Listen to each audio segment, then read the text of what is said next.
تو آدم علیہ السلام کا طریقہ، جب خطا ہوئی تو خطا پر اصرار نہیں کیا، اکڑ نہیں دکھائی، بلکہ رونے لگا، گڑ گڑانے لگا، تو اللہ تعالیٰ نے کلمات بھی خود سکھا دیے۔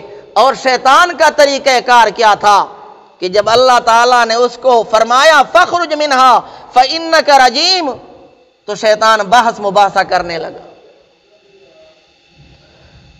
آدم علیہ السلام کی اولاد کا آج تک طریقہ کار یہی ہے کہ جب ان سے خطا ہو جائے، غلطی ہو جائے، گناہ ہو جائے تو روتے ہیں، گڑ گڑاتے ہیں، اللہ تعالیٰ کو راضی کرنے کی کوششیں کرتے ہیں۔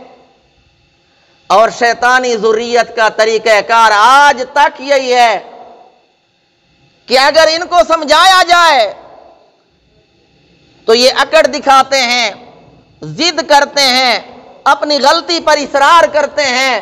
انہیں سمجھایا جائے کہ لاؤڈ سپیکر کھول کر اگر یوں نعت خوانی کی جائے لوگوں کو تکلیف ہوتی ہے، لیکن یہ وہی اکڑ دکھاتے ہیں، تو سمجھو کہ نسل وہی ہے۔